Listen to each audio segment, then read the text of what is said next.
Hi everyone! In this video, you'll learn how to pronounce the oo as in to vowel.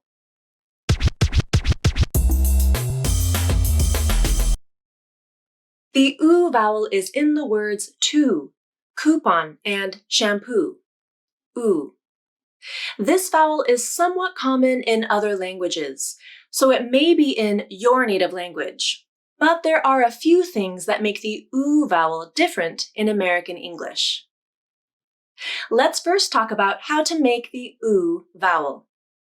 Even though the oo vowel is a monophthong, which means there is only one vowel sound, native speakers pronounce this vowel with two lip positions. At the beginning of the vowel, the lips are more relaxed. Then as you progress through the vowel, the lips round into a tight circle. So you can think of the oo vowel as having movement in the lip placement. The lips begin as more relaxed, and then the lips move into a tightly rounded position. Now let's see the oo vowel in a word like to. Notice how the lips are more neutral at the beginning of the vowel, and then they round into a tight circle at the end of the vowel. When the oo vowel comes at the end of a word, native speakers will hold out the vowel just a little bit, and the voice will glide down at the end. Oo, to. It's not oo with a short, flat voice, it's oo with an elongated vowel that glides down at the end. Oo, to. This is called gliding, as the vowel glides down in pitch when it occurs at the end of a word.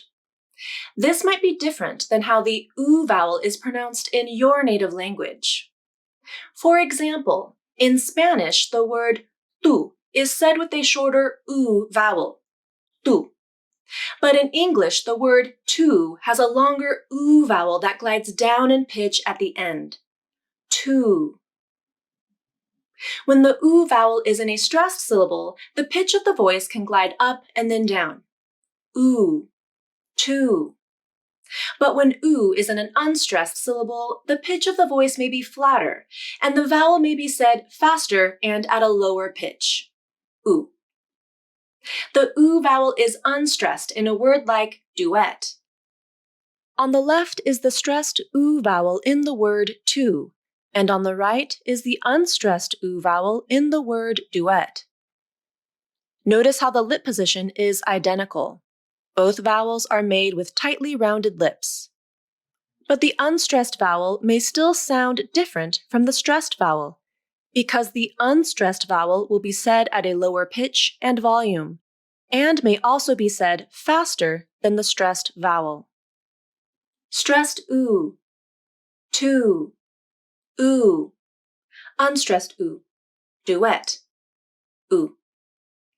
Here are some practice words and sentences. Shoes, oo, shoes. Put your shoes on, please. Zoo, oo, zoo. The San Diego Zoo is the best. Igloo, oo, igloo. I've never slept in an igloo. Cashews, oo, cashews. I love to eat cashews. Blue, oo, blue. The blue sky is beautiful today. Canoe, oo, canoe. Let's take a canoe out onto the lake. Thanks so much for watching, and let me know how I can help you with pronunciation of the oo vowel.